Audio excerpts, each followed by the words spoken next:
Africa is a reality not seen, a dream not understood. Countless cycles of civilization and destruction are lost in its memory, but not in its myths. A Fire in My Head, Ben Okri. Art is the highest task, and the proper metaphysical activity of this life. Nietzsche. Book 1. The Prince. 1. This is a story my mother began to tell me when I was a child, and never finished. The rest was gleaned from the Book of Life among the stars, where all things are known. 2. In the heart of the kingdom, there was a place where the earth was black and sweet to taste. Everything planted there grew profusely. The village was built in the shape of a circle. In the center of the circle stood the palace of the king. There was a thick forest around the village. 4 rivers met in the forest. The shrine house was at the rim of the village, and a path ran past it from the outside world.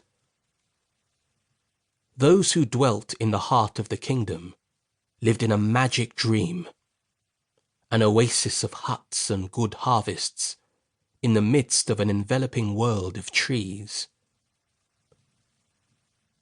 There is a saying from the village that my mother used to tell me. It's not who you are that makes the world respect you, but the power that stands behind you. It is not you that the world sees, but that power. The village was small, but behind it, around it, stood the majesty of the forest.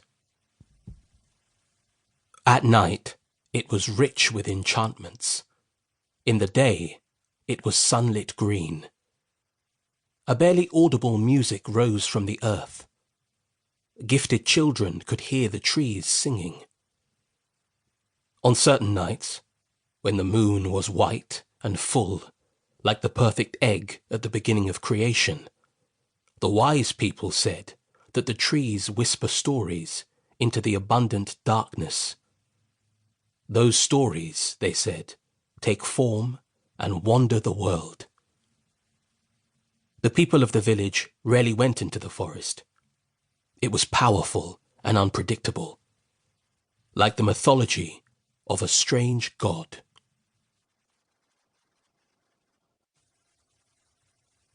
3. In a time when imagination ruled the world, there was a prince who grew up in the serenity of all things. He was my mother's ancestor. Of all the people in the village, he was the only one who loved playing in the forest. He was handsome and bright. The elders suspected that he was a child of heaven, one of those children not destined to live long. The prince was never so happy as when he played alone in the forest or by the river. He was a favorite of the mermaids and the forest nymphs. He took them flowers and gifts he'd made himself, and he played music for them.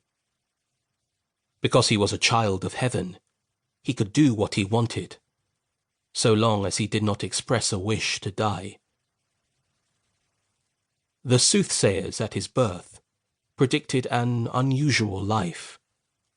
He would be a king and a slave.